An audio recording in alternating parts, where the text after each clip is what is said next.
I remember in my old days of being a Doom playing teenager that I was wandering around a Spanish Doom community for a while, obviously getting a lot of bullying towards me in the process, but it belonged to my early days of getting to know Doom as one of my favorite games.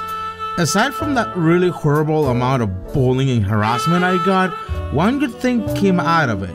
I was able to download any commercial release of Doom for free as abandonware. In case you might not know, abandonware is when a really old DOS game isn't being sold properly in stores by that date, so it had a bit of a gray area available to freely download it from a multitude of websites dedicated to abandonware.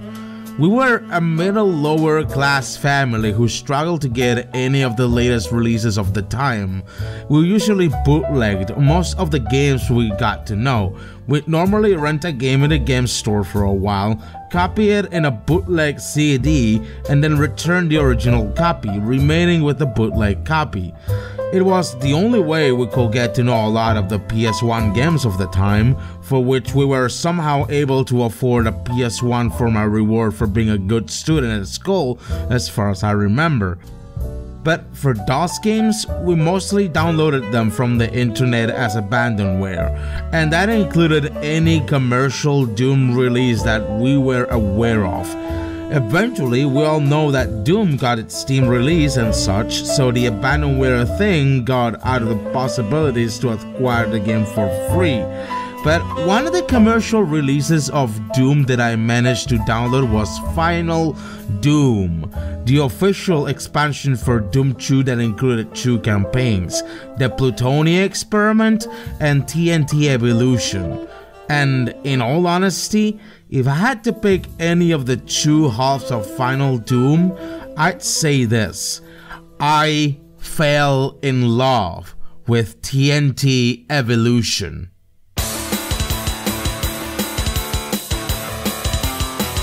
A lot of the people among you might disagree on this, and that's fine. Disagreeing is part of the fun, as said by famous YouTuber MountPain27. But I have a very personal bond with TNT Evilution as I was growing up as a teenager, and it really left me a mark in my personal experience having Doom as one of my most favorite games of my life, if not my most favorite of them all. A lot of this nostalgia can be easily warded off by how sometimes subpar TNT is, but we gotta be honest that we can thank a lot to TNT for a lot of the things that we can learn as not just Doom players, but also as Doom level designers, like I am. Oh hello, my Prism project. Wonder when I'll finish you off. But why do I think TNT Evilution is good, or at least fine, as the title of this video essay implies? Well, it's gonna be a long list of reasons for which you better be ready for this really long diatribe of a video explaining why TNT Evilution is any good. But first, since some of you, my viewers, don't know what a TNT Evilution is, or for that matter, what a Doom is, let's get on the meat and potatoes of how this Final Doom came to be and the reasons why it exists.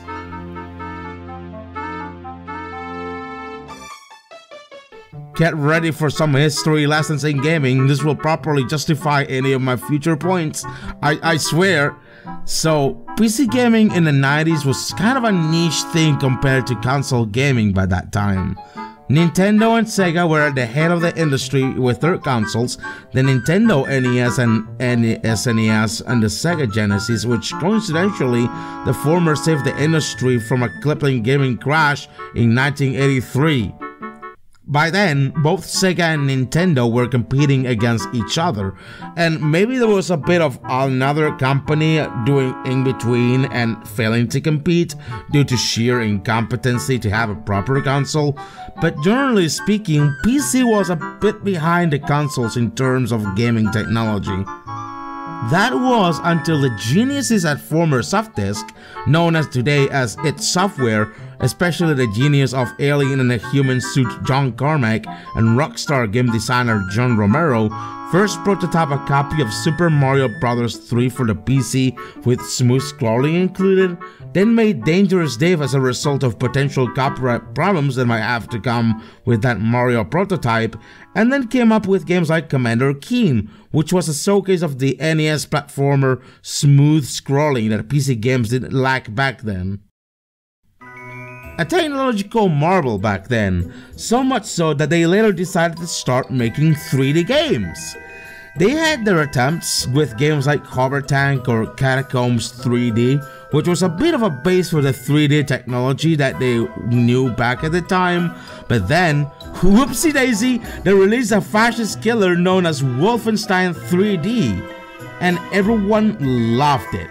So much that they considered it the granddaddy of FPS games, if you can think of it as the granddaddy that kept complaining about the Jerry's in World War II. Back then, I was in the Battle of Normandy, D-Day, fighting the Stern Jerry's, and it left me a goddamn mark on your good old BJ. But it wasn't enough, for Carmack at least. Soon, when they released the Wolfenstein 3D expansion known as the Spear of Destiny, Carmack was already in the works of a new mind-bending 3D engine for a brand new PC game. And that game, you all know which it is. Team Fortress 2!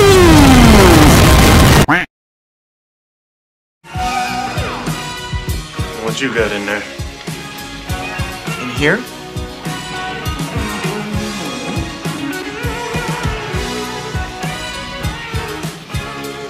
Doom.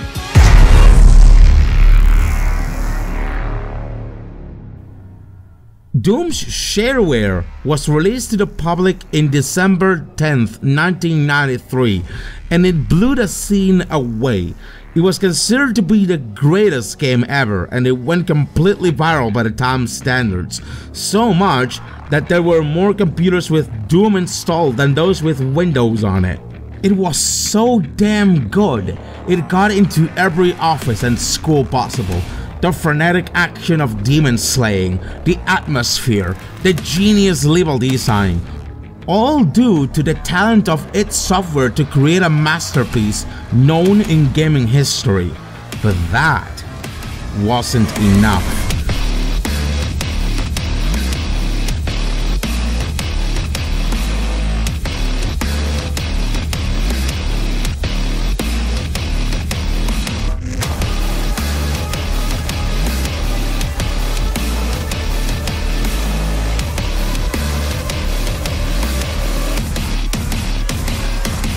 Soon enough, in 1994, they continued releasing Doom 2 with a great reception.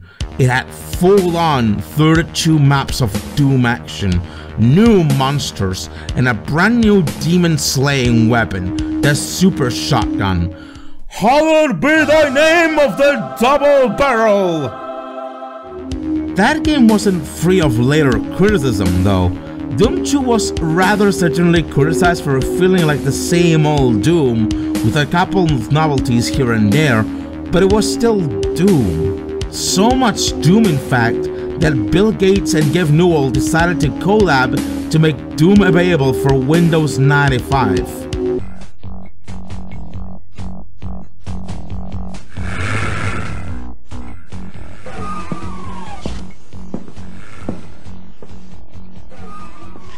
These games are getting really realistic. Yes, Bill, you'll soon be able to inject Doom Guy with your microchips. Please, I'm sorry, that was a joke. Don't take it too seriously, I know some of you will.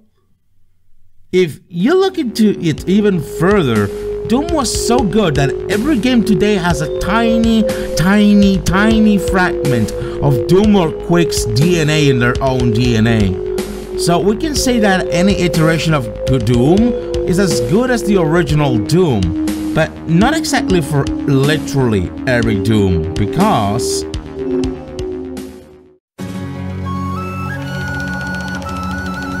By this time, when Quake was in development by id Software, there were other competitors to the Doom throne that were pretty much trying to steal the spotlight. Duke Nukem 3D, for instance, was kicking it like Jack Nicholson in The Shining, axing hand with its own version of Doom clone back then. Here's Duke Nuke them. That's one doomed Space Marine.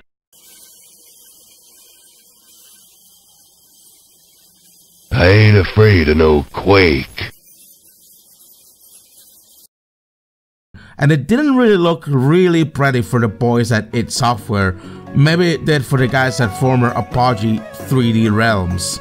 You can see the sass in 3D Realms as they made John St. John say that to throw shades at what will be the real 3D FPS game that revolutionized the game industry. There were also another bunch of parasites that tried to make a living out of their other people's hard effort. A certain company by the name of Wizardworks, a publisher in Minnesota, was releasing a certain WAD compilation called D-Zone, and it was making a whole load of cash in sales, so that made the guys at id really angry and mad. By then, id Software was looking for a way to capitalize on this phenomenon and not allow such leeches to hoard all the sales from WAD compilations, so they had to devise a set of official id commercial releases.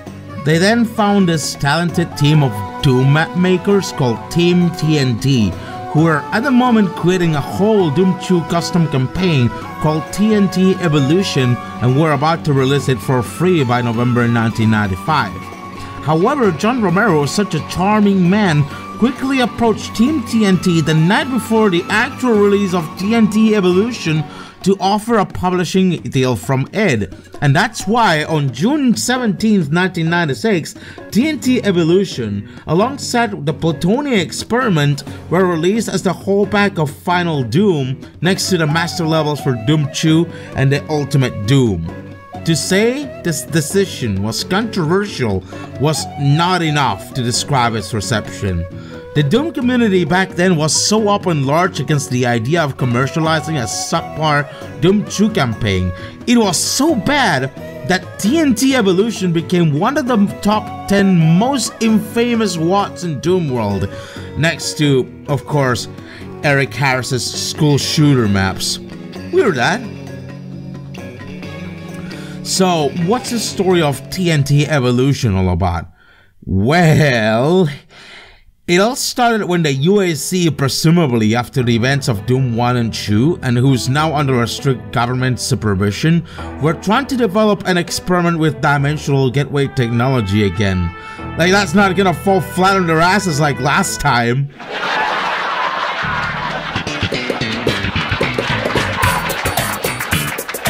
However, in order to protect humankind and Earth again, they set firstly a base up in Io, one of the moons in Jupiter, and they became protected by United States Space Marine Corps.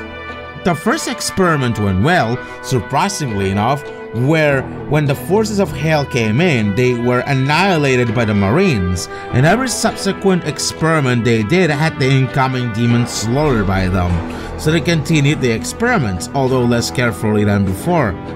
You see where this is going yet? They expected a yearly supply ship to come through the dimensional gateways, and that yearly supply ship came in earlier than expected, except this time it turned out to be an alien demon ship from hell built of steel, stone, flesh, bone, and corruption. Whoops!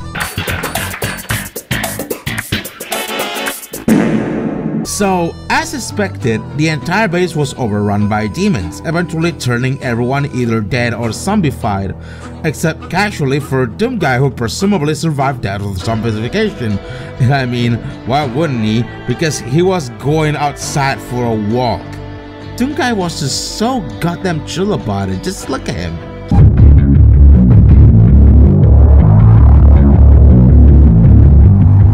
He then gets attacked by an imp, and presumably after killing it, rushes back into the base and sees this enormous demon spaceship to swear that he will seek revenge for his slain troops. And that's where the rest of this cheesy 90s storyline begins. But before that, a few noteworthy notes about TNT Evilution.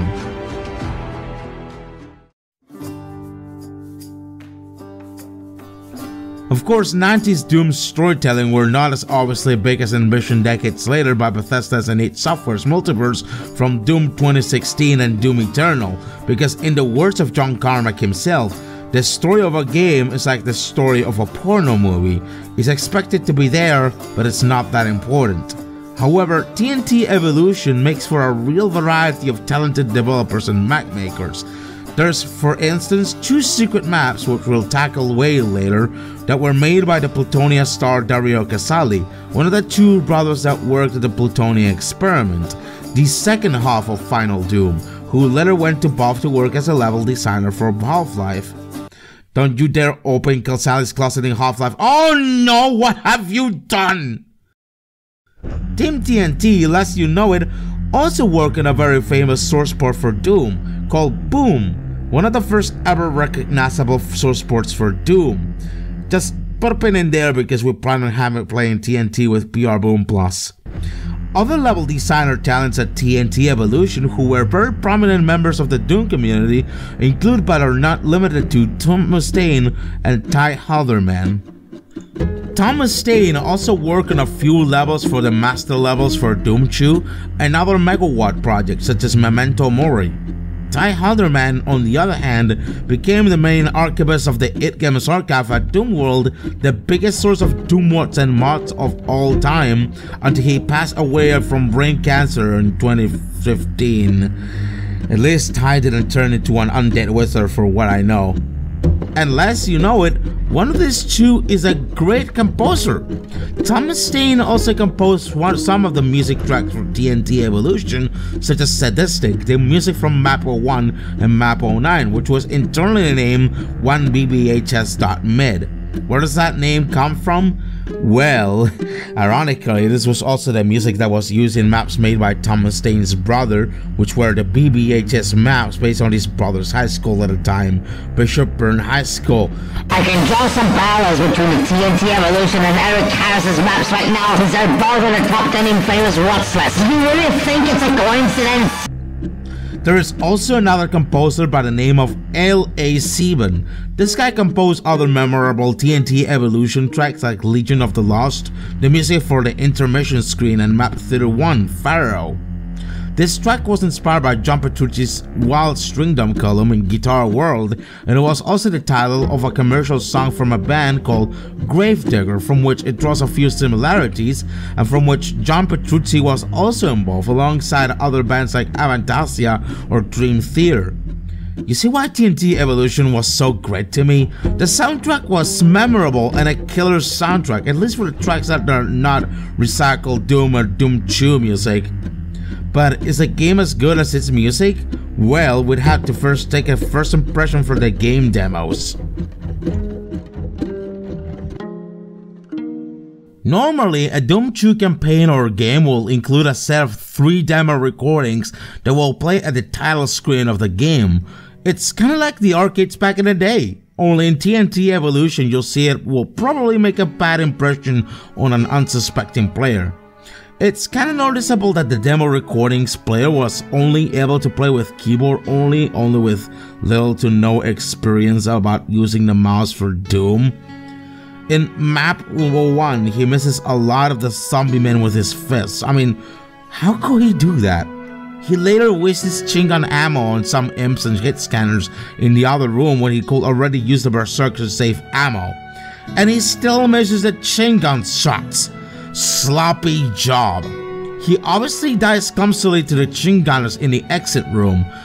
In the next demo, it has him running into an obvious trap telegraphed by various corpses with a blue key, opening up for a mancubus that he shotguns for a bit, then runs away to grab the chainsaw, opening up to some pinkies that he completely chainsaws, and then tries to chainsaw a mancubus and dies. What the hell? You're gonna need a lot more to chainsaw all that fat. The final and third demo has him swallowing a lot of damage from the hit scanners at the start and very early. Surprisingly, he finds a secret with the medikit and the ammo and plunges forward into the arena with a pit of toxic waste and loads of imps and a mancubus. He dies from an imp fireball in his back. Now, any unsuspecting TNT Evilution player might have a really bad impression on these demos, thinking the water might be too harsh, but come on, the demo player barely played with a keyboard for a bit. So, you know, we're gonna play it ourselves, the whole 32 maps, and set ourselves a set of ground rules before playing it.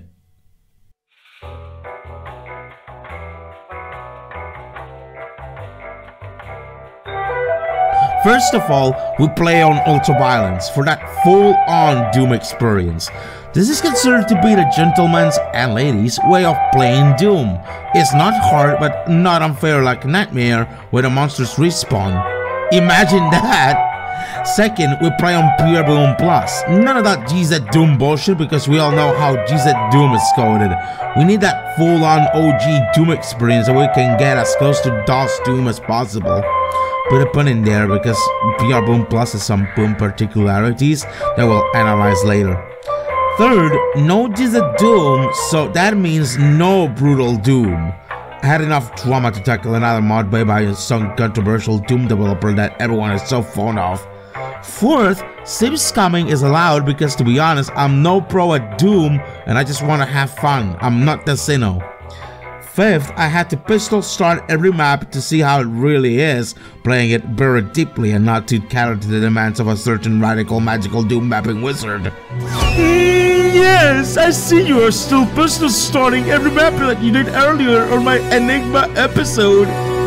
Okay, first of all, weren't you fucking dead? Didn't I fucking blow you up? Yes, but I can explain. Since you got suspended again on YouTube, my death became reversed thanks to the everlasting magical void of the Netherrealm. And now my whole memory has been researched and I have been restored to my eternal life.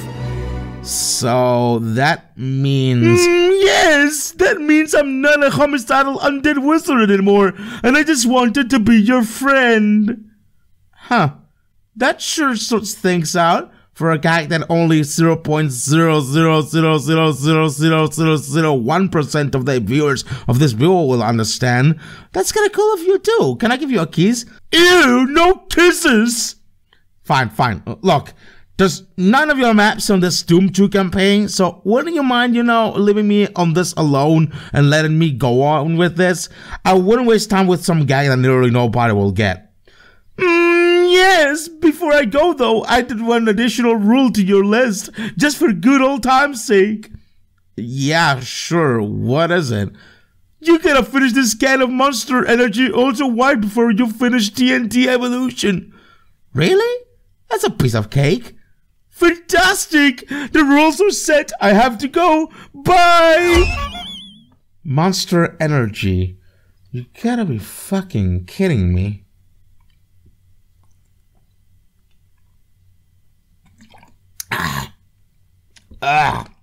That taste is not gonna go away for a while. Off we go with the first map of TNT Evilution, kicking in with Sadistic because we sure got a berserk to rip and tear with. Punch the pinky! Of course, we couldn't do this before taking a glance at the outdoors at the starting area with the nice Alps skybox that surely is Io, the moon of Jupiter, although I'm not so sure why it's surrounded by deep water. Anyway, this map kicks some real shit in. It's a really good starter map for a Doom commercial release, and with the soundtrack combined with it to really kick ass, you feel like a power machine. To some newcomers to Doom, it might feel a little bit cryptic with the way level progresses, but it's easy to nail as you can easily tell what's the progression of the level. It's a level that kicks ass and chews bubblegum, and I guess it's never enough boomer gum. The only thing where I messed up is by accidentally picking a Chingun from the dead Chingunner in the closet and swallowing a bit of damage from the other one, but I guess I'm fine. I know I feel I memorized every secret in this map, And if you really feel like honestly having a bit of weaponry pick me up, you can check out the outdoors again for a shotgun, although you might not need it since berserking like a pro nearly the whole level might be ideal. It's an overblown awesome tutorial level of sorts where you get this immediate early power fantasy blowing through enemies if you know what you're doing. A good starter map indeed. Map 02 is literally called Human Barbecue. I wonder why. Maybe it's that cook or fellow over there at the start. It is just like a bit of a second tutorial level of sorts, where it has a bit more of a challenge and will get you properly introduced to the basic challenge of TNT Evilution. It teaches you that you better be careful with distance snipers a lot, judging by the amount of hit scanner snipers in the map that can easily ruin your day if you're not careful. It puts you this tiny pool of hurting sludge that feels cute. And it introduces a bit of really clever level design in the middle. I have no honest idea how I dodged these specters with 7% health. There's also the basic level design idea of transparent or invisible doors, which is a level editing trick that Team TNT knows about when making maps for Doom. That water pool area is gonna be the toughest though, for a good reason. It feels a bit like a nested doll of monster closets. First, in the water pool area, it slaps you with some chain gunners and imps, and if you step further, it opens up behind them with more imps. Nothing out of the ordinary, but whoops, you shoot one of the imps above and it opens another monster closet behind you with pinkies and specters, and then you approach the quarter with a switch, boom, another monster closet opens with cactus demons, a paint elemental, and more pinkies. This particular section may be safe scum multiple times, and you better get used to me safe scumming in these bits, because this section plays a lot with target management and priorities in here. Target prioritization plays a big key role in this game because despite how tanky some enemies can be sometimes, some of them pose a bigger threat or a lesser threat than others. You tend to kill first what's more dangerous that can easier get you killed than that which cannot kill you that easily. Hit scanners are more dangerous for a variety of reasons, but especially because they can chip away a lot of your health more immediately than other monsters. Here's a rather extended explanation of why they're so dangerous. Multiple 90s first-person shooter games or Doom clones, and not just like Doom but also like Duke Nukem 3D, Blood or Shadow Warrior and such, rely on hit scan from typical bullet gun attacks from certain enemies. These can be the Zombie Man, the Shotgunners, and the Chain Gunners from Doom. There's a fourth one, but it's really more special than these, so bear with me, this will be the ones we'll be focusing on for now. This was most likely to adapt to the limitations of the engine and its needed hardware at the time, back in 1993 and on, when the Doom shareware was released, or hell, even when Wolfenstein 3D was a thing. In the words of David Kushner in Masters of Doom, programming is a science based on limited resources. One can program only within the range of power available in a computer's hardware or software. It's also more likely that this is the case because John Carmack was a fucking genius. Imagine how genius was Carmack that he once, when he was a kid, devised a fucking bomb to blow up a window at his skull to sneak by and steal a computer. Man, one does wonder when will Carmack assemble enough brain power to take over the world. Anyway, a hit scan attack for instance, a zombie man or the player, is when an enemy or the player shoots and then traces an invisible line between one and another, dealing instant damage or surge when hitting the actual target, like either the player or the zombie man. Normally, a hit scan attack from an enemy or the player will slightly deviate away from the actual target or the exact shooting direction to create the illusion of missing shots or shooting by pulse, and this is because of how RNG works in Doom. Bear with me, I do have the imperious need of explaining how RNG works in Doom.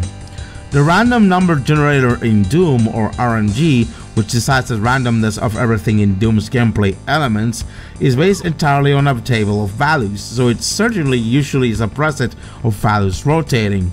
You can check out a nice Decino video about this topic if you look it up on YouTube, but I'll try to summarize it for a bit.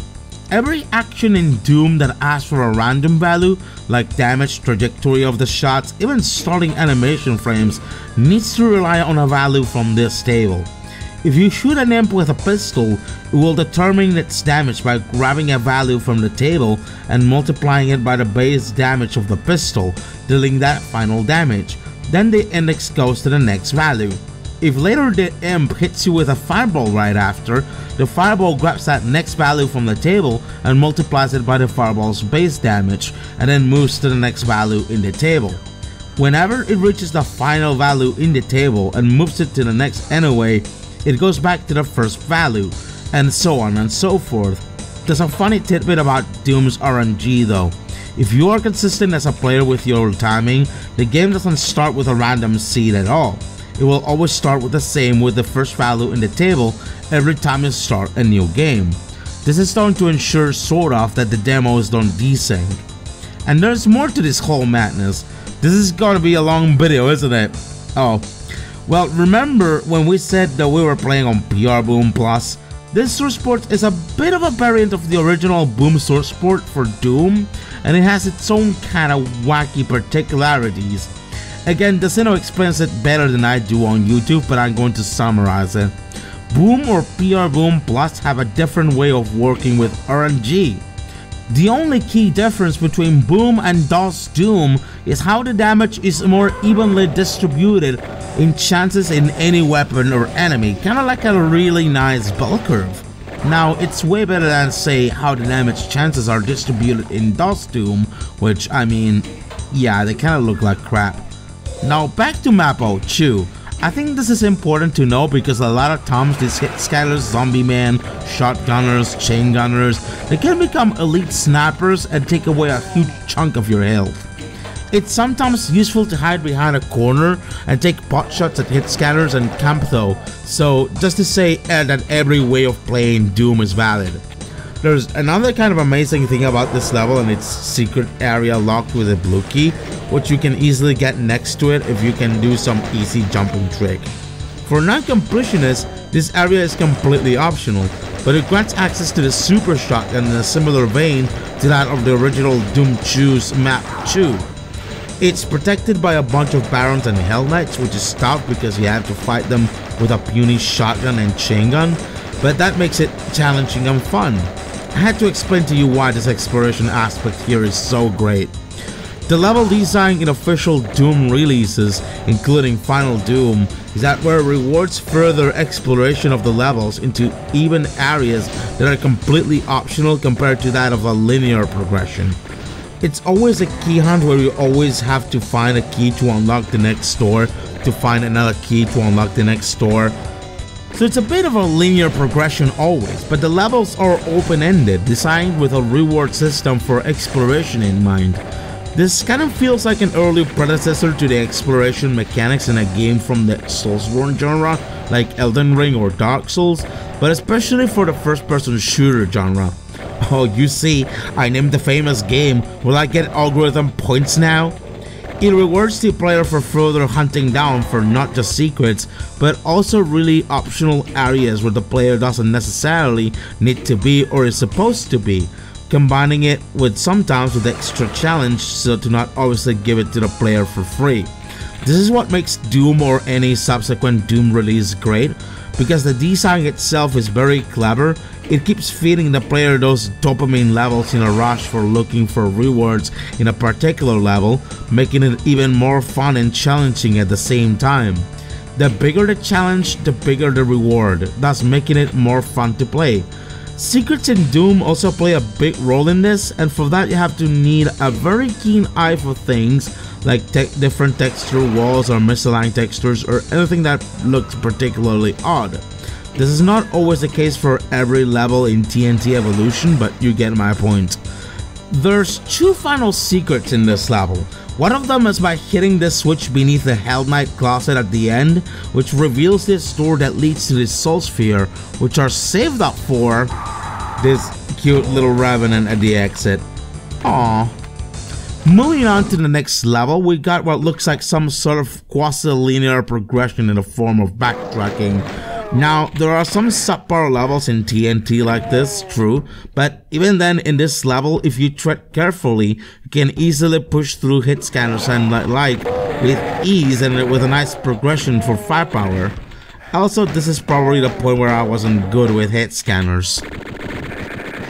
At first, I was getting cornered by hit scanners in this room where the archvile is supposed to reveal later, but later I realized I could do the other way around by just going outside the inner ring when I have enough firepower. It's a bit of a very abstract level to be called power control, but you can get the basic idea of it by just taking a look of spinning generators in the level, but it's still a tad bit weird.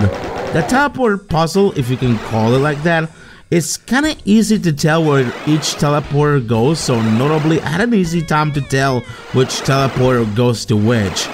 There's also a nice secret with a rocket launcher that will be useful for later encounters, for which there's a lot of rocket ammo littered around the level. Another section of this level features a nukage pit with a bridge towards a yellow key. If you fall into the pit, there's still goodies to risk for and a teleporter to escape through, and for this I have to teach you a bit of Doom level design etiquette. There's a common set of guidelines and good practices regarding Doom level design that serve as simple elements which can make a level more fun to play and less frustrating. One of them is the fact that you shouldn't really make inescapable damaging floor pits unless really necessary. This is just to avoid frustrating situations where a player falls off into a pit and cannot escape, forcing himself to get killed and possibly restart the whole level. These are generally level design tropes started with a design from Romero's maps in Doom, and you can see he pretty much follows a set of good practices he keeps consistent in order to design his own levels. Another good practice, which is more aesthetic than anything, is to match the top of a platform's floor color with that of its bordering walls, and similar.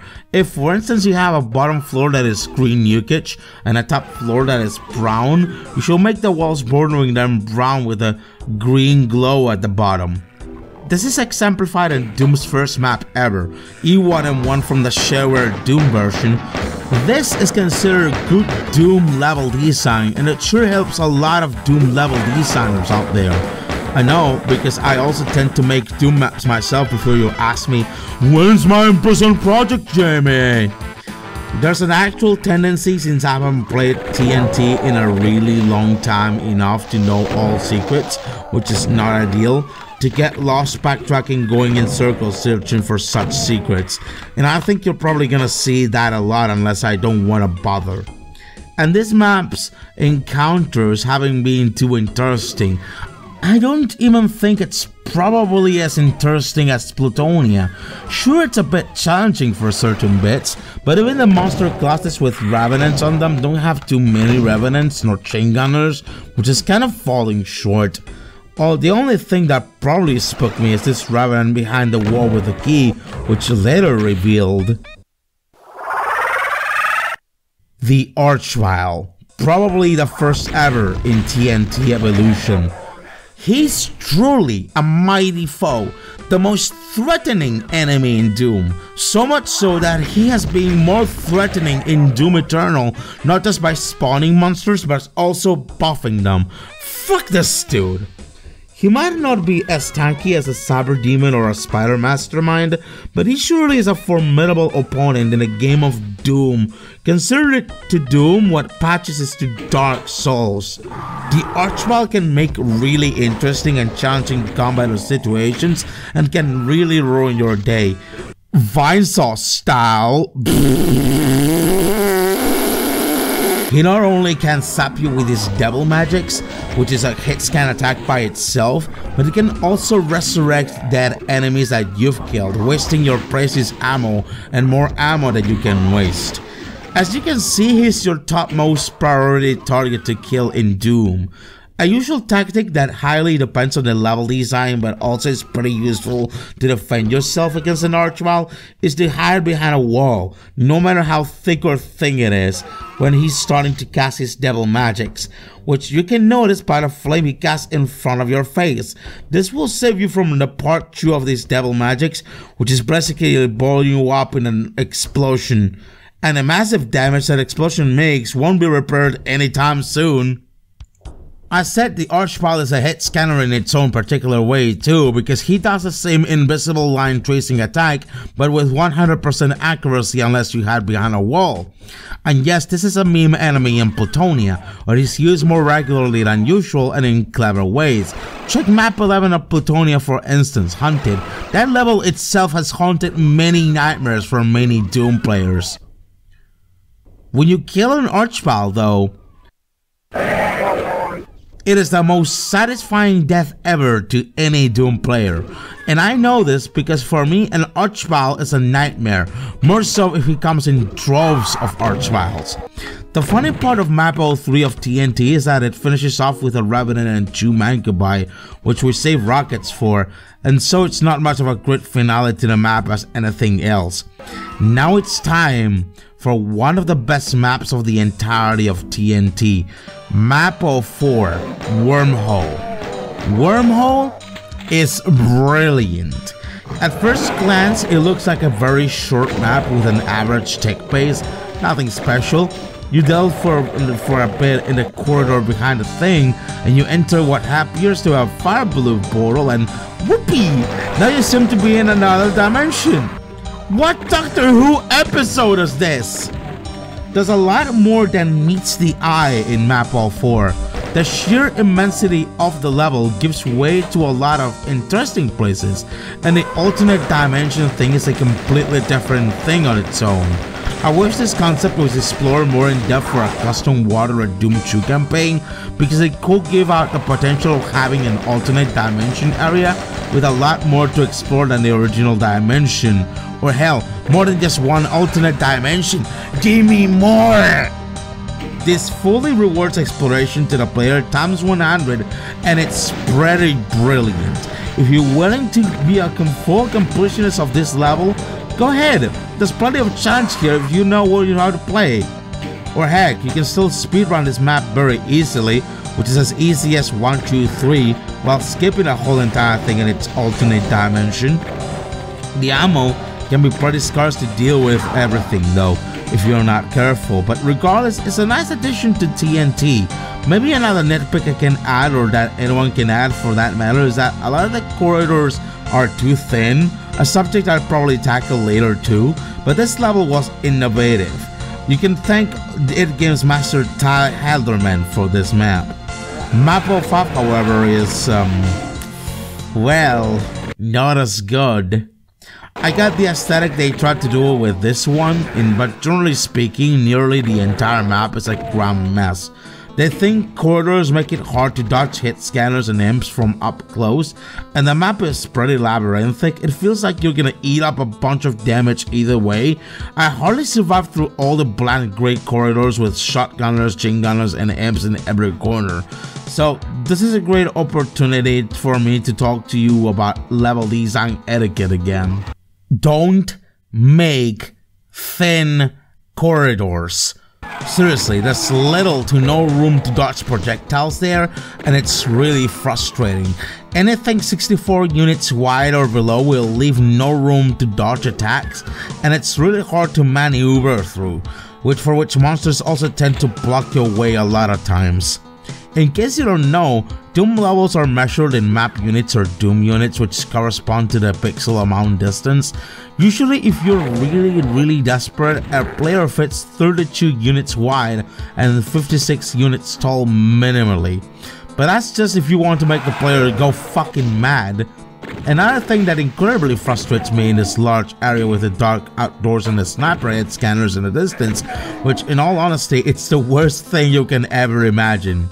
Simply put, you have to painstakingly try to auto-aim each and every individual hit scanner in the balcony in the distance with your pistol's first shot every time before you get snapped to death, and this part had took a lot of my life energy already.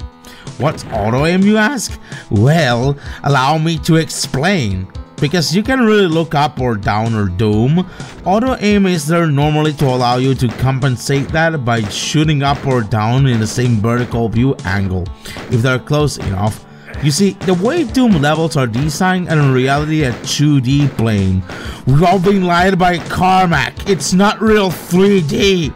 Well, it's 3D sort of. We could easily call it 2.5D, but it's really up for debate.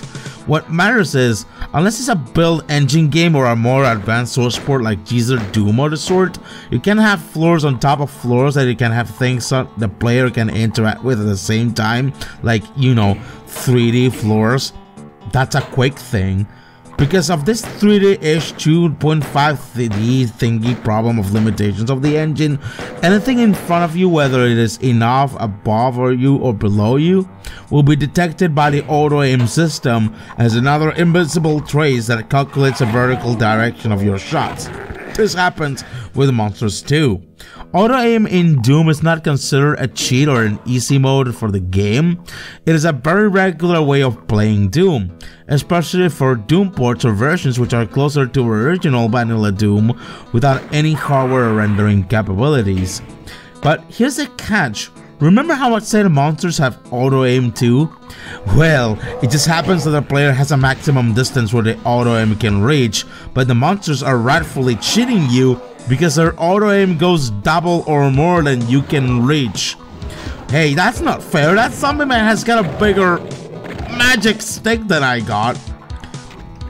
That's one of the main reasons why this giant section sucks. The hit scanners can easily snap you from really far, while you struggle to snap them with your bare pistol at the same range. Some of the weapons that you need to not bore yourself to death are hidden in secrets that are not marked as secrets for some reason, and there's this big room with ambushing barrels that contains the soul sphere. Too bad that your soul sphere is gonna go to waste after you pick it up because of the revenant closets. Maybe I'm bad in Doom. Major Orlean, you're not alone. Tough luck trying to fight off the barons at the end because you can't properly see a thing with the giant dark outdoors area. But you know, we'll probably need a few specters in this area just for a good measure. Yeah, that's a nice bit of foreshadowing. Generally, this level is a giant pain in the ass to play, and I really wish I never had to play it again. You know, it's not like I barely play video games in general anyway, I'm just a stupid boomer. Map 06 goes hard at the start with a bunch of hit scanners and pinkies and all, but then goes a bit soft. This is supposed to be the end of Act 0, and it felt like it was giving me a bit of an easy time on the rest of the map. Some sections are a bit too dark and it's pretty easy to get lost in them due to how much of a maze they are. Be sure to get used to these misaligned textures here and there. This is kind of a week later stretch of Act 0 into the campaign of TNT because it uses more hit scanners and imps than literally anything else, and you know, killing over a bunch of the same of all low tier monsters is not really that much fun. It's like TNT is hand holding you for a short bit before it deploys you the big guns. And don't you dare forget about this secret with the soul sphere in the reactor, who have been a lifesaver for you maxing this level. The only fun parts I can think of is the Revenant ambush near the rocket launcher and the Kako invasion while running on the clock with the Embarrass suit in the radioactive pit. Yep, I knew it went with an arch file.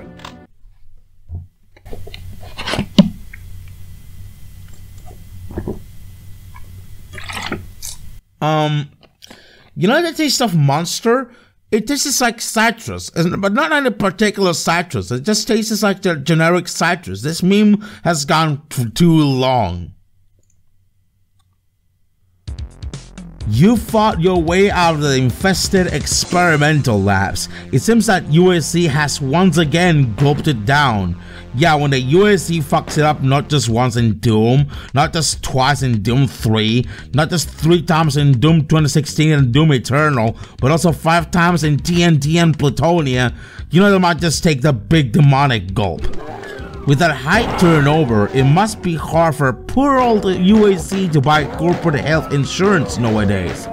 Like health insurance with a portal to hell over and over again is gonna help. At least Doomgun's sarcastic sense of humor is still up to this day when it comes to, you know, ripping and tearing. Ahead lies the military complex, now swarming with disease horrors hot to get their teeth into you. With luck, the complex still has some warlike ordnance laying around. Ordnance? Just so you know, I just Googled it. It means artillery in ye old English. Never disappoint with your medieval nonsense, Doom guy, I guess. Ordnance. Anyway, map 07. You start with a plasma rifle. You think this is gonna be awesome, right? Wrong. You're so goddamn wrong. Right off the bat, you start dealing with a good bunch of hit scanners, a baron, a tight corridor stairs, imps, hell knights, and a pain elemental, all with barely any ammo and 40 cells. And I die and die and die in this section a lot of times. Even worse, turns out you go into the teleporter, you appear in this giant big open area with a wide variety of monsters. It looks not just barren of detail, it looks ugly and brown. Might as well call it a turd sandwich. Eat it up, fatty. You better pick up the secret with the invulnerability sphere too before going into the prison cell section. You're gonna be surrounded with a ton of hell knights and imps and barons just throwing you projectiles from all sides, and you can't deal with all of them. The tunnel section in the tiny fort also was a pain in the butt. Good grief, it gives you a soul sphere after that. This is one level where I had to completely skip and turn around to the exit because I felt like it was pretty much non-consensual. I felt like a prison rape. Yeah, this map is called prison and it feels like prison rape. If there was any particular feeling for this map, it'd be that. Map 08 encounters a problem recurring in TNT Evilution that I personally call too many hit scanners. Loads and loads and loads of hit scanners, zombie mans, shotgunners, and chain gunners in very, very open and wide areas with little to no recourse to hide from them. Same deal in the starting area, but it's cramped to the goddamn bone. Unless you find that particular soul sphere secret in there already, unlike I did, they're gonna eat away a huge chunk of your health. Not only that, the goddamn place is labyrinthic.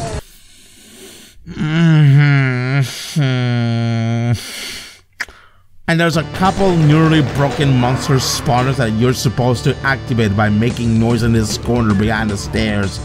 The wide open area at the end doesn't help much, again by having hit scanners sniping you from a really long distance.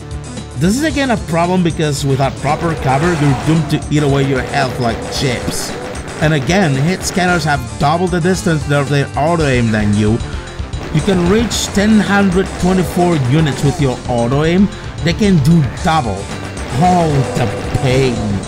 It's kind of funny that this map is called metal because it's entirely made with metal textures and it looks very brown and black and big. Like a big black cock. And yeah, this map is so metal, dude. Yes, this map is so metal, dude. Radical.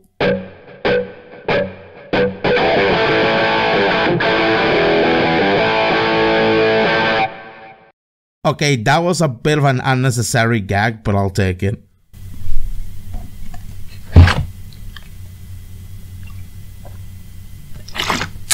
I wonder what kind of metals they put in this Monster Energy drink. So metal, dude! Metal! There's nothing more metal than eating babies. Never change. Map 09, welcome to Too Many Hit Scanners 2, Electric Chin Gunner Boogaloo. Nearly 300 monsters and nearly all of them are Spartan hit scanners. Spartans! What is your profession?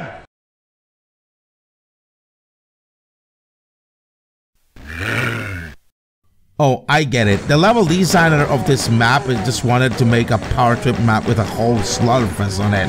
But the hit scanners can really fuck you up real bad if you're not careful. Other than that, it's kind of fun and an aesthetic map.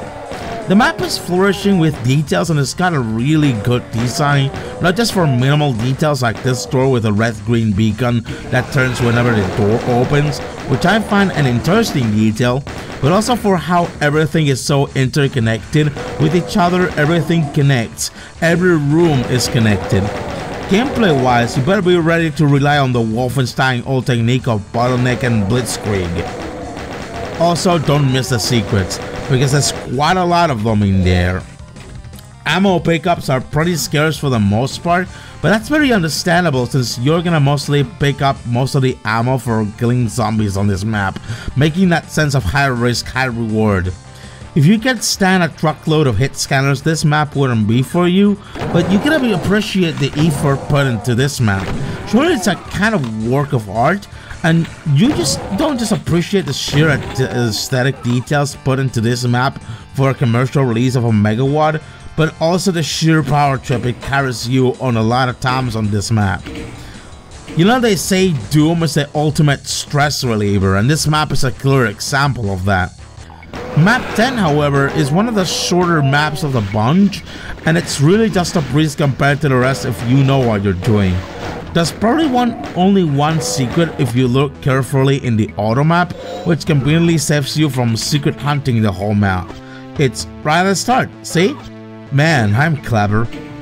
Ammo and health are somewhat abundant on this map too, at least if you're using it correctly. Later on, you get into these techno corridors that are pretty later on to meet the cheap revenant ambush towards the yellow key, and you're gonna have to even wake up a bunch of cactus demons outside the window. You don't really need the plasma gun much though, because there are not too many high tier monsters in this map to actually pose a challenge. In any way, this map is fine, pretty balanced, pretty short, and it sure sounds like a bit like fun. Map 11 is quite a big deal. It's really cool that for one of the 2 maps that do this, they try to mimic a real-life environment closer to what 3 Realms will do in Duke Nukem 3D in some way. Again, Doom's engine is pretty limited, at least in vanilla Doom, and it can't do much, but this storage facility with the surrounding doors looks pretty good. The bigger challenge of this map, though, is a crate maze, which is like a counterpart in E2M2, can get a bit annoying sometimes. It can get worse, trust me. But hey, check out this cool archwall jump that I did to get the Megasphere. This ages-old technique from fellow Doomers is what we call archwall jumping. Aside from Doom Guy not being able to look up or down in the Doom engine, he is neither able to jump because aside of having a crippling neck pain, he also has a bit of a tiny feet apparently, and not so strong legs. So that's ways to obviously circumvent Doom Guy's lack of vertical propulsion. Why the fuck were those words? That's pedantic. Anyway, of course there's the awkward strafe running and platform that lets you close gaps between ledges fast enough to close the gap and not fall down to your doom. Please someone make a compilation video of all the times I say doom on this video. I bet it's going to be way shorter than this very video. Not do one doom thing. But another technique that heavily relies on what kind of situation you are in, and this is more heavily relying on the levels design, is archwall jumping. In Doom 2, the archwall's explosive hit scan blows you up and deals you a bit of massive damage, but what it can also do is propel you upwards just a bit enough. Some level designs make you have to do archwall jumps to the mere archwall's devil magic explosion in some more advanced megawads, and this is totally because Doom level designers know a lot about how Doom works. This way you lift yourself just enough to reach otherwise unreachable tall areas, like at least platforms that are 32 Doom map units tall, or even 64 units tall. Doom's platforming also relies on an ancient technique known as strafe running a lot of times. Strafe running is what happens because of a particular glitch in Doom, when you move forwards and sideways at the same time, and the player moves faster than if you just move forwards or just sideways. This probably happens because the guys at it didn't know weren't able to normalize the movement of the player. Now you see that Cormac wasn't that smart.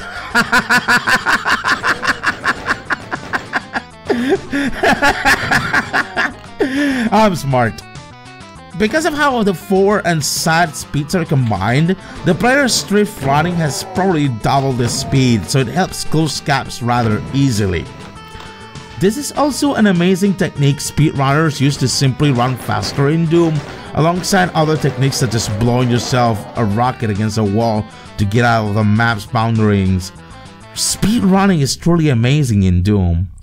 In Doom 2 and its subsequent megawads, there are certain uses of platforming sections that require these techniques, such as the original Doom 2's map 24, the Gasm, in which the level is notorious for its platforming sections and balancing sections. There's some real hate for platforming sections in Doom, but I think that if done well, it can truly show how we can use such advanced techniques in Doom with the expertise we got at level design. And it's truly because the boys at id Software did really hone their skills of Doom level design since the ages of shareware Doom. And it really shows. Even a lot of the Doom community has learned their tricks for a lot. Even the guys from Team TNT when they were making TNT Evilution. These people subsequently created a higher challenge in their maps with their more advanced level design techniques. And it seems you can do a lot more than just shoot a plane on, I don't know, what author? Hey Jim, what level editor did you use back then? Yes, I did use DEU and Death for level editing, BSP for node building, RMB for reject map building, and Duotex for wet composition. I don't know what any of those mean. Yes, everything before Doom Builder was crazy, sure drove me nuts. Jesus. I also updated Death to be compatible with Boom. Okay, that's enough black magic for now. This is still a frustrating bit in a crate maze in map 11 anyway. You have to do a lot of weird platforming stuff to get into some places, including the Stall Sphere here, and this is the level that has 2 chainsaws. Who designed this level? Leatherface? And don't even get me started with the specters in the dark maze area. Oh. Hilarious and original. Hilarious and original. Hilarious and original. Hilarious and original. But hey, other than that, this map is pretty fun. Had my good times with it, and I sure love the realistic aesthetic here. Sure, it's a nice and fine addition to TNT.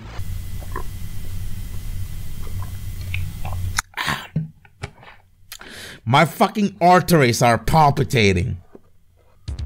You hear the grinding of heavy machinery ahead. You sure hope they're not stamping out new hellspawn, but you're ready to remap a whole herd if you have to.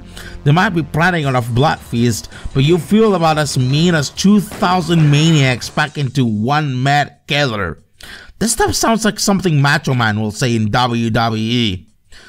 Yeah, man, I'm cooking with gas. I get a handful of vertebrae and a hat full of mad. Yeah, that's a spinal cord, baby. Dig it. Who's the Macho Man? I'm the Macho Man. I'm a bad Macho Man. How bad? Real bad. I'm a 12.0 on a 10.0 scale of badness. Don't need a gun. Guns are for wusses. Yeah, Team TNT got a copy of that Doom comic, and it was rather lame. Map 12 will be closer to that of Dark Souls than anything else. Yeah, the Dark Souls with guns and demons. I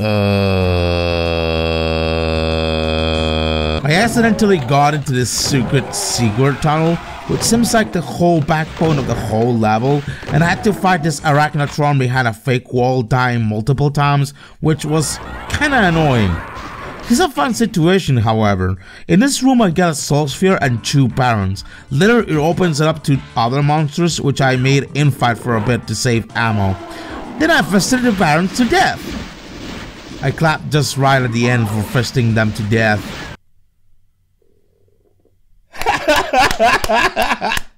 I just love it.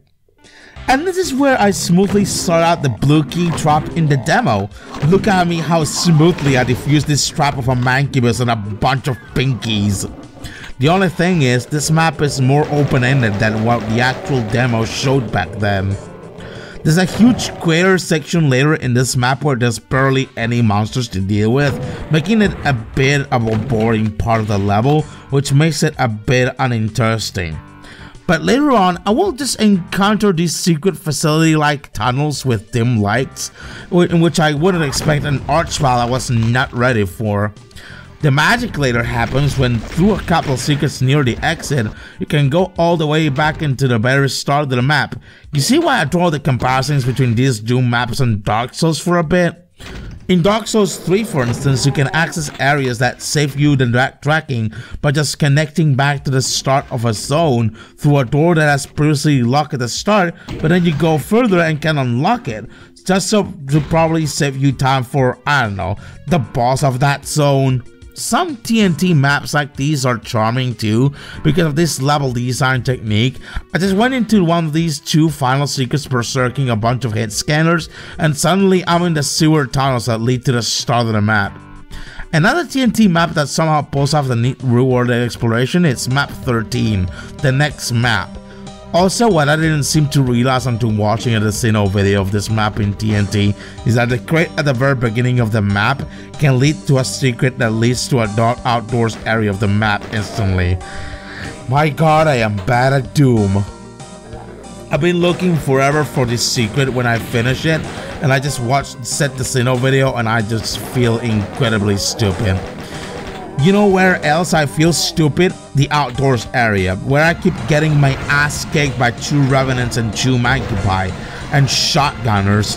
I tried incessantly to make them infight with no avail, and I kept getting my ass handed to them non-stop until I eventually kicked their ass. I breezed through the starting bit with the demo played out, but this section was a gigantic pain in the ass. Oh, hold on. There are exactly 2 revenants and 2 magawad in this outdoors area. What could it mean? The revenant and the magawad were back then based on clay models used in development. What else had clay? That's right, Minecraft.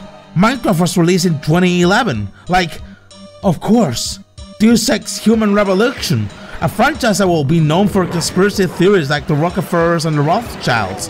The Rockefellers and the Rothschilds, they control the economy and the stock market, and there are exactly 2 revenants in this area. Who else control the economy? Oh my god, the revenants are the Bogdanovs! Yes? We've been compromised. They figured it out. What do we do? Dump it.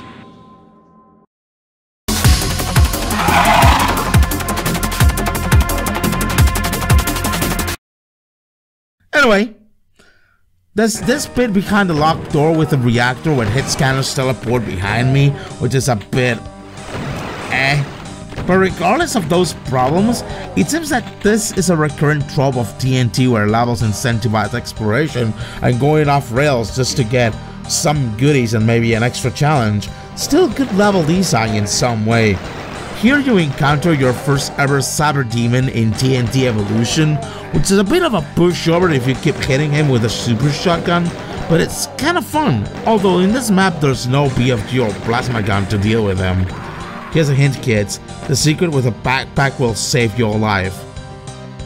This is a level where even if I got earlier than usual, I probably used the rocket launcher except for a couple moments here and there, because there's too little ammo for it for anything really. But you know, fine level I guess. You can of course notice that there's a recurrent theme in nearly all levels of TNT, and that is that the levels are mostly based off of tech bases or something human made, and will get boring for most of the people out there who cannot wait for way later levels, but in all honesty I wouldn't really mind. I guess it's a part of the convoluted 90s storyline of the campaign of TNT Evilution. Map 14 is kinda a troublesome map, however, but in most of it, I could pass through it like easily, like a breeze, save for the hit scanner hell at the near end of the level and the 13 floor crushers in the middle, but it's still kinda a right level. First, the yellow key. Now, the yellow key for free at the start seems a bit suspicious. I was expecting a bit of a monster closet or a spawner to trigger when I grabbed this key. Maybe that's just me or my shitty Doom instinct, but surprisingly enough, it does nothing. It was weird. I would have expected a bit more of a challenge at the start by grabbing the yellow key here, but my gut instincts when playing Doom were practically joking with me for a bit. Now, I wouldn't be too cocky because again, the near end of the level is quite a load to take. These crushes, for instance, the pattern is a bit too much to take if you don't know what to do, because of the 13th floor below them. What do? Well, you just straight front quickly under it. The only problem is that you're gonna be screwed if you're low on health. There's also this kinda lame hurting floor maze with lost souls, which is kinda annoying to maneuver into, but you'll get the pattern later. What's really icky is the secrets, which for the most part are very cryptic, and some I quickly assumed they were broken, so I knuckled through them, just for research. Now don't make me think I cheated just to get through quick on TNT. I spent 14 hours playing this game in between civ scamming and all. Even one of the secrets has 2 monsters in it, and it looks very much broken. It's really silly. Some Doom level designers tend to forget stuff, but at least they know how to do basic monster placement, unlike Major Arlene. For Major Arlene though, I have some plans for her Watts pretty soon. Anyway, this map is fine. The next map though, map 15, is rough. Like, very, very rough. At least if you don't know what you're doing. At least I give credit to this map that the access to the secret exits isn't much as a pain in the butt as in the original Doom 2, but you still have to deal with a lot of monsters attacking you at the same time, to be honest. Especially a couple broken ones. You see, some maps of TNT have broken spawns or items that are left there to the level designers' mishaps. In map 15, for instance, there's a pain elemental and a cacodemon who are stuck behind a wall. You can't wake them up by noise because from the editor they're deaf, and they can see you either because of the massive wall, so they can't really wake up seeing you either.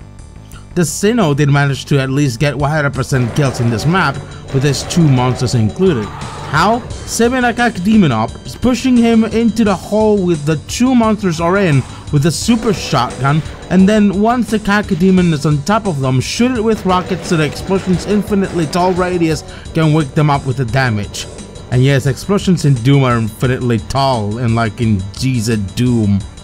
You see, what would be the point of me doing again with somebody who's better than me already did it? Might as well no-clip myself into it and kill them like that. There's a blatant lack of health items around a lot of the parts of the map. Like, how am I supposed to survive all these monsters in one sitting without safe scamming? Easy, praying to God you will be spared. Might as well think Christianity was right all along. Of course, there's also an archvile teleporting in, but you already know where the invulnerability sphere secret is, so for me, it was rather a bit less frustrating there.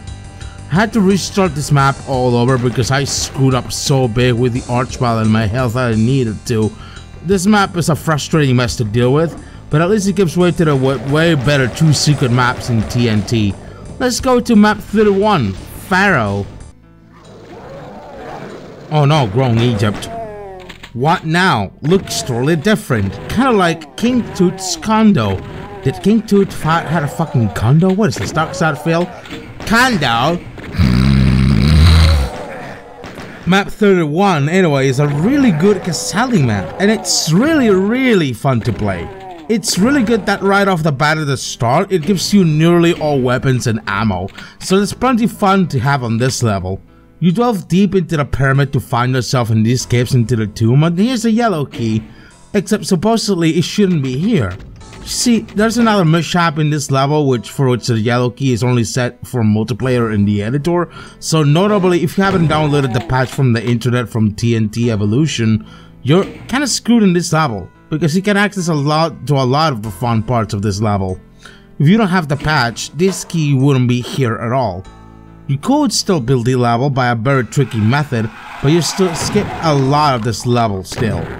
If you grab the yellow key, there are several clever Casali trademark moments in this map which are good, like this archvile teleporting in gradually into the main area, and there are plenty of chain gunners in this level. It's like Plutonia! Okay, and so another clever moment is after you fight the Mankibai here, right? And then you press a switch and it lowers a word to reveal a zombie man? Nah, that's really a piece of cake. Oh no! Lots of cacodemons! This map is pretty fun to play indeed, and if that's not enough, blaze with this megasphere through these hordes of shotgunners at the end. And don't forget to take the ferry to the right to access the super secret level.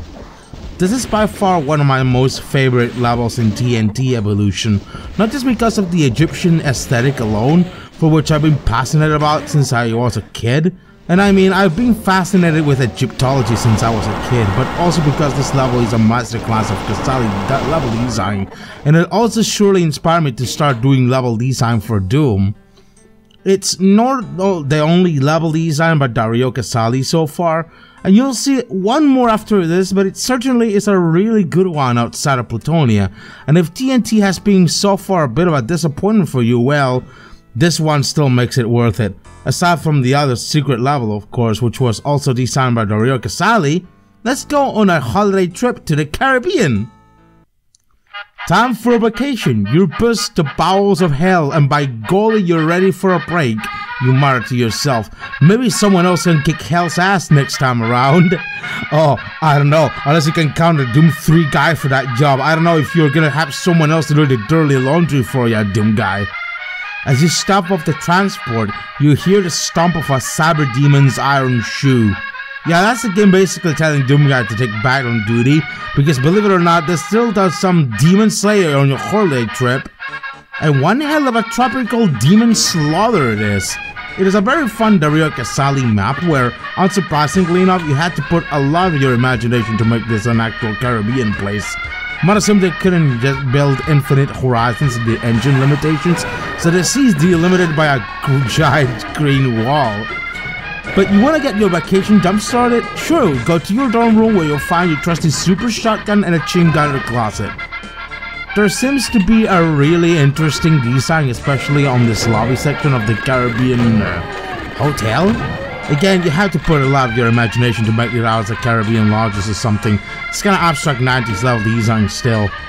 Now here's another clever Casali trap. The yellow key is buoy trap, and if you're not careful, you'll go down into a load of explosive barrels, an archpile, and an arachnotron to ruin your day. I was clever enough to later just trigger the line def and defuse the trap, sort of. This map follows a lot of the tropes in the Plutonia maps from Dario Casali, and with more revenants than literally any other monster. As a kind of crazy thought, in Plutonia there are more revenants than there are imps in every map. And don't forget the second half of Plutonia meme, loads of chain gunners. There are a load of really evil, clever Casali traps in this map, to the point of having another teleporting archpile behind you at some point, and ambushing paying elementals. Kinda seems crazy that those last couple maps could have been Plutonia rejects or something. Makes you think. And let's not forget the final fight in the island, which is cathartic to literal Plutonia slaughter fests. The map is not afraid of throwing you a good bunch of Hell Knights and Barons, Mancubi Revenants, and a Cyber Demon, and a sneaky archvile just there to just pick on you. It's kind of crazy to think these last couple of secret maps have been two of the most fun maps ever in TNT, and it's really a shame because the second half of TNT, like in any megawad, seems to be the most mediocre stretch of TNT possible. You'll see why in a minute. First, let's go back to map 16.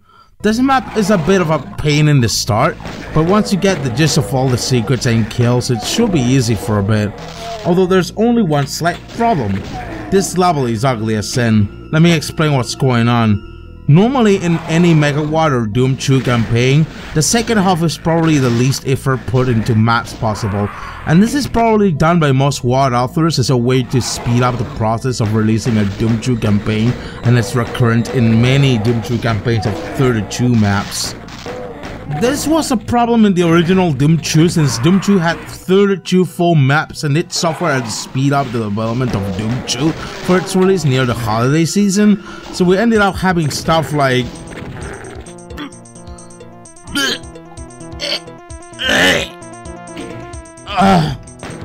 Nirvana map 21 with some really ugly designs. This is a map by Sandy Peterson, and it shows, not to throw shades at Sandy Peterson, but man, no wonder why he constantly gets bullied by John Romero these days. It's funny because the day Doom 2 was released, Kurt Cobain committed suicide. Might sound like a bit of a coincidence, but I wonder if Cobain had a peek into map 21 of Doom 2 for a bit. I'm just joking. Back to TNT, this might be the reason why the second half of TNT might be lackluster compared to the first half, and this is where I understand a bit of the criticism of many of the Doom community towards TNT Evilution. And this criticism is pretty understandable for a bit, save for the bits of the second half that are still a bit fun or challenging, because normally there will be a tendency in this half to release kind of lazy map designs. But you know, map 16 has too many brown labyrinths that are kind of confusing for a bit, mostly with corners that are pointless and have nothing. The second half of this map though is a bit easy on me, because I figured out the secret with a plasma rifle and a megasphere. Thanks, Destino! You can obviously try monster infighting so you could possibly save up ammo, if it wasn't for the fact that you could still have plenty of ammo if you're not stupid. And also, don't miss the red key here to access this extra room of goodies. I guess this last secret in this level is a bit pointless. It gives you a BFG and a medikit, but it's at this point where you have already beaten the level and I didn't really need a BFG since I'm constantly pistol starting. Moving on. Map 17 is a map from TNT that's not as shit as the previous one. It's a nice TNT map except for the obvious misalignment of Texas problem. Don't forget you could get your blue armor by doing this tricky jump into the fountain in the lobby and then lowering the top of it. It's a pretty fun map to play, and they're probably really easy to find secrets if you're a keen eye on them, so don't forget the secrets with the icon of St. Texas tunnels in here. Probably the toughest part was snapping chain gunners in the lobby, even though the 2 pain elementals are not too much trouble to deal with in this map, as well as the 2 archviles, but you better be sure you need some quick reflexes to work around the last archvile that teleports in. And the BFG is a bit pointless then because you already beat the map again. But you know, it seems like a really nice map overall, but it's not actually as bad as the entire second half of TNT Evilution. Map 18, however, is huge. Map 18 gives way to a lot of exploration and really rewards exploration for a bit. Sometimes it's pretty fun to explore optional areas for a bit with rather interesting encounters with monsters, so it's fun to deviate from the usual progression of the level to find something rather interesting. The only problem I can find, and this might be agreeable by some of the Doom community, is that the layout is a bit confusing sometimes. Trying to find a way to get both the super shotgun and a rocket launcher might be tricky to find, so it's no wonder why we'll end up shotgunning barons to death. And I do this while constantly humming, shotgunning barons to death, shotgunning barons to death. You see, it's kind of fun to do. In fact, this map feels a bit like another Plutonia reject for some reason. Hold on. Wait, did Kadaria Kasali make this map too? Why do all Kasali maps in TNT feel that good? Oh god! It's no wonder why the final fight in this map feels like a cathartic confrontation with all the Hell Knights, Cacos, Hit Scanners, Lost Souls, and a Cyber Demon. It all makes sense. Oh, I love Kasali maps. Map 18 afterwards feels like a nice recreation of a realistic environment going on, like this later truck over here. I like this truck. The Revenant ambush might be seen from miles afar, but it really is tricky enough to take away half of my health. The bad thing is that the super shotgun is lacking at this level. I'm not sure if I missed it somehow or if the level designer is just intentionally not putting in this map, but it kind of makes it a bit boring and unbearable to beat the monsters off for a bit. But at least there's a rocket launcher to make it off later so you can use it in the pesky archvile at the end of the level. There's also this optional lab area where it's nice to get some goodies from, and fake wall secrets that you can probably miss, and finding all secrets in this map will ease you a lot of their job. Overall, this is a rather short map to beat in all honesty, and surely, except for the giant crit maze, it's quite nice. Map 20 though is a bit It's a map where I couldn't bother to find all the secrets and kills because this map with the big open areas is a bit of a mess. But I get it, it's supposed to be a big challenge before the final act, and pretty much is something I can't really chew. I guess you could find some fun teleporting from places you already visited for a while, for just a brief moment. There is not too much of anything interesting in this map other than being a bit icky with the challenge. The big open area at the end is a bit lengthy, too much for my taste, and has me running in circles for too long, with all the hit scanners snapping and chipping away your health quickly for too much. But, you know, whatever. You aren't seeing nothing yet. Something tells me I'm going to poop thunder like hell. Yes, you're pretty close to ending TNT. Keep going. Thanks, Gem. Also, you wanna know something funny? Monster Energy makes me poop heavily afterwards in the toilet. I don't know why I should tell you all the particular detail, but I don't know either how you can not take a shit after drinking Monster Energy. Yes, it's fine. When I poop, I sure kill a bunch of flowers and plants in it. Dude, that's the complete opposite of pooping natural fertilizer. How the fuck do you do it, Jim? No, don't answer me that. Actually, I don't want to hear it. The Vista opening ahead looks real damn familiar. Smells familiar too, like fried excrement. I mean, how will you know if the smell of fried excrement, dude guy? Have you even tried it yourself? Okay, don't answer that. You didn't like this place before, and you sure as hell ain't planning to like it now. The more you brood on it, the madder you get. Is this because they have the snapping chingos before, or is it because of the next scamming levels? Are you sure this isn't about either of that? Hefting your gun, an evil grin trickles onto your face. Time to take some names. Too bad that grin isn't gonna last very long. Now here comes a couple of really ugly maps that you may not like. Maybe that was the main source of the general criticism towards TNT Evilution. Map 21 is a UV Maxer's nightmare. I didn't even bother to do all kills nor secrets because this map is an unholy mess. I might understand why people hate painstakingly taking care of these balcony snipers at the very starting hallway of the level. There's an important lack of ammo, and that might be because I forgot to grab the backpack after dying so much in this level. So yeah, this is a really bad map. Let's all forget this one existed. Map 22, Habitat. Another map where I can justify the negative criticism of TNT Evilution. It's ugly as sin, labyrinthic, and cryptic as hell. But you know, I guess I can play a devil's advocate for a bit and say for some of the few parts of this level were pretty. Like the pipeline here that sinks into the nukage waste when you acquire the yellow key and open it, the pipes leaking toxic waste, these tight water tunnels. You should although never start with a mass of hit scanners tucked behind a box hitting on you on the start. This is supposed to be the worst map and the most hated out of TNT Evilution, and despite its glaring flaws, is not that bad. It's pretty harsh and a bit barren at times, but I can get what the designers were trying to do with this one. Perhaps it's the perfect irony of calling the map Habitat when the very habitat of this map is contaminated, kind of like what capitalism does to our mother nature these days, sloshing toxic waste into the environment, destroying the planet. Now the planet's radioactive. That can be good. Why can't we find a way to safely dispose of radioactive waste and protect the environment? Even if I personally play TNT Evilution and stop this alien invasion, what kind of planet will we be leaving to our children and our children's children? And oh, the humanity!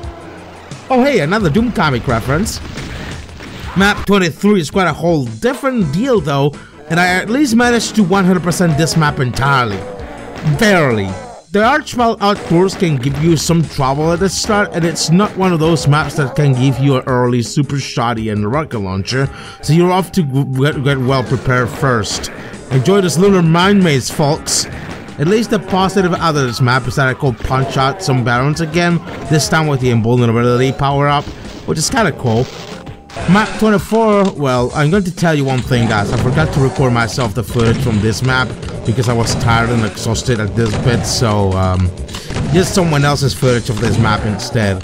It's a bit of a short map, even if you're all hunting for secrets and all, and I think this one's kinda easy to beat in less than 2 minutes. I just judging from someone else's footage. It's not as bad as the other levels on Act 3 to be honest. I'm just tired of TNT Evilution by the time I was playing this.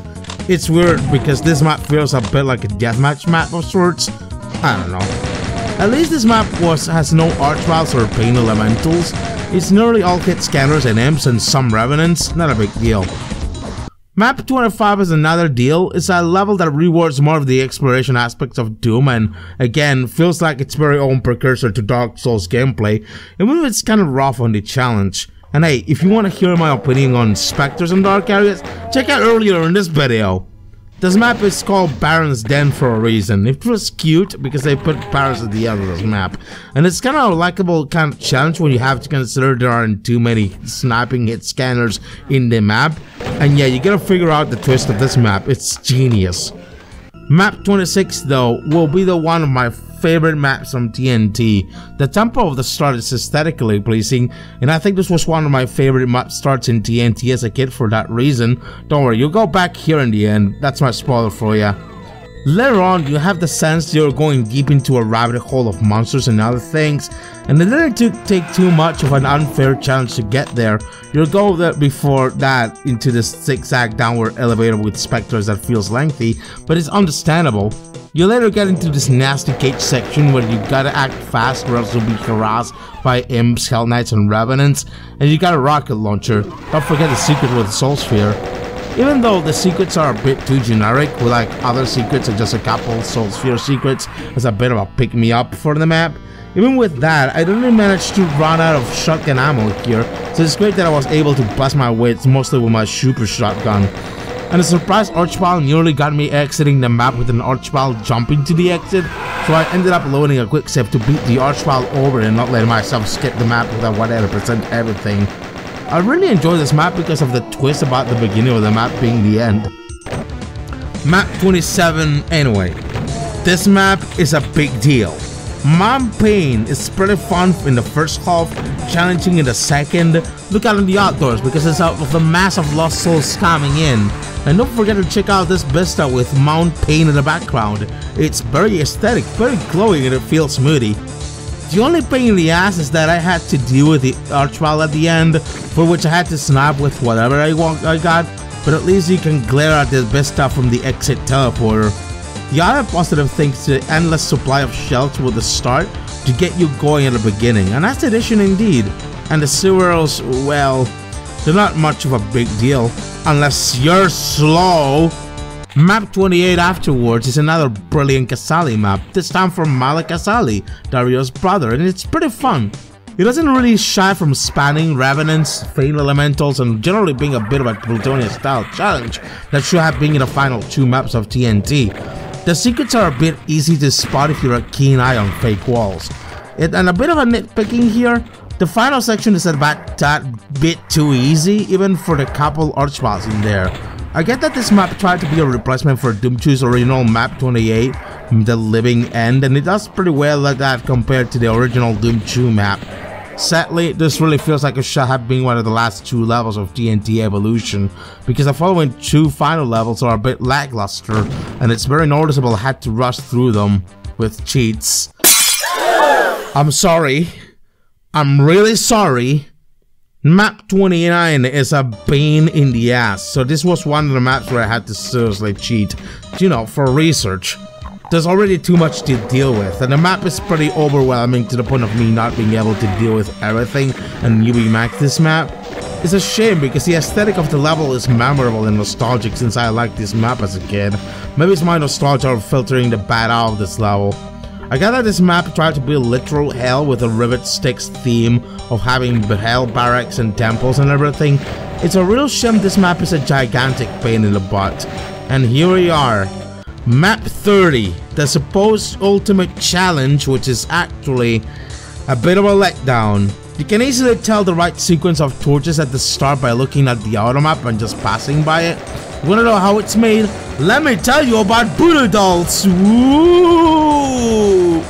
So the way TNT's map 30 uses this torch puzzle is by having a voodoo doll in which you telefrag into when you get to the sequence wrong. A voodoo doll is a second player 1-star put in the editor that is a player 1 instance that the player doesn't actually play, but it can share the damage and sometimes pick up with the actual player in a sort of weird fashion. Here in map 30 of TNT, it shares the supposed damage with the actual player when you telefrag the voodoo doll, making you, well, actually die. There's a ton of Doom level designers in the Doom community who create interesting things with voodoo dolls, like in Plutonia when you pass under the cube in Baron's lair and it automatically gives you a bunch of weapons thanks to a voodoo doll, or you can even set up a time limit in a map by activating a crusher on a voodoo doll. This kind of stuff is very well explained in another Destino video, which I recommend you viewing if anything. Anyway, back to map 30. The only challenge in this map is the room with revenants and arachnotrons without barely any cover, but that's about it.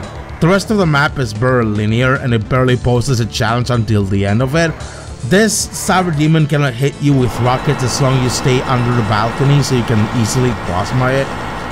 The hallway with the sky cages is barely anything of a challenge. Even then, there's no archboss as I expected. And the only overwhelming part is the Icon of Sin part, but I had to cheat because I felt overwhelmed because of the monster spitting, and I still wanted to UV max everything. And honestly, if I didn't want to rush through the final segment of TNT for research, I will take an eternity trying to just beat the Icon of Sin alone here. Even then, shooting the actual Icon of Sin's brain is not that hard, because you only need to step on the ladder, step all the time, and spam rockets. And the sad reality of TNT Evilution is that it just ends like that. Not with a bang, but with a whimper.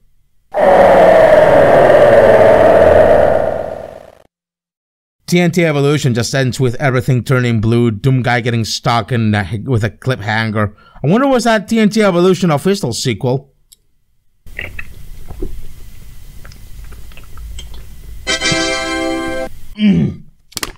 Ah, God. Yes, you did it, JMAA! As your final reward, you get to see the horrors of humanity!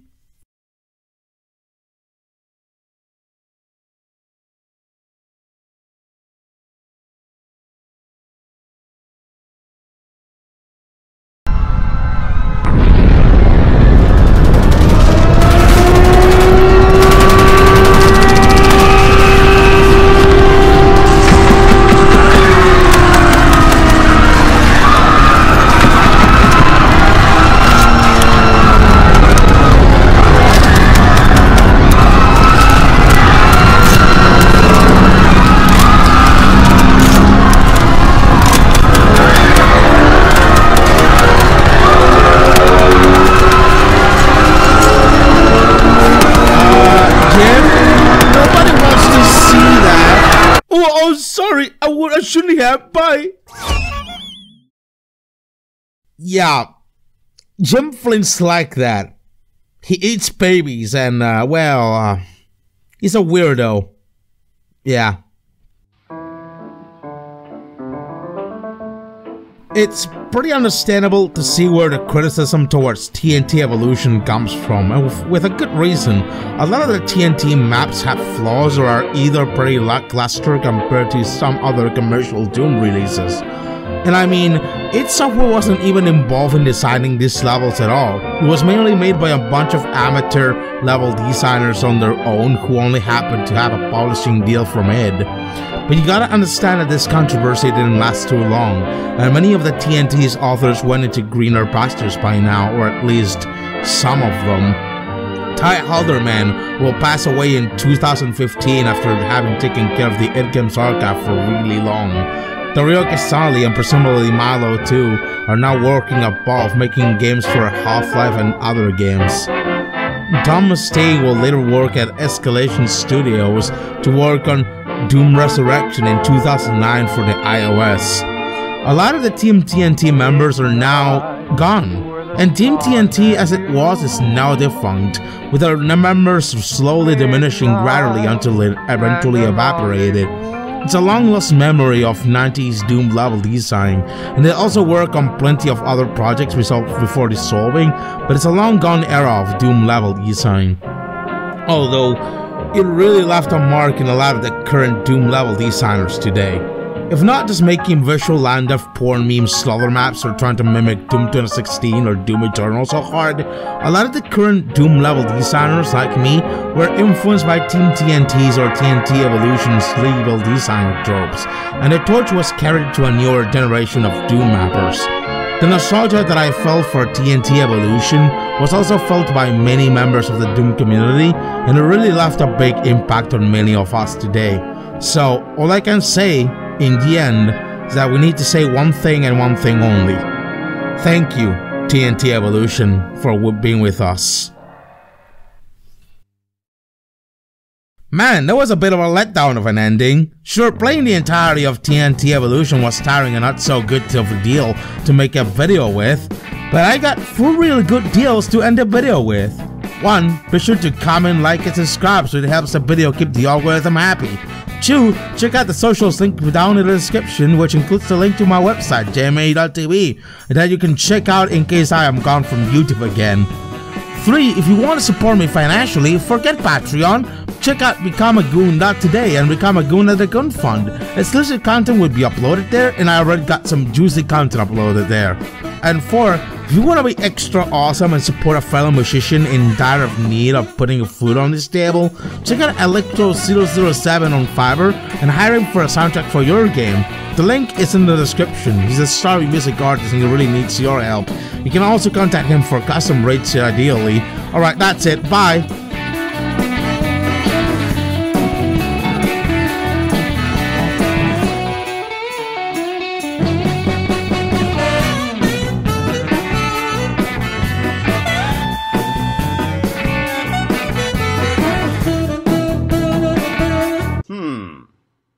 Burger King.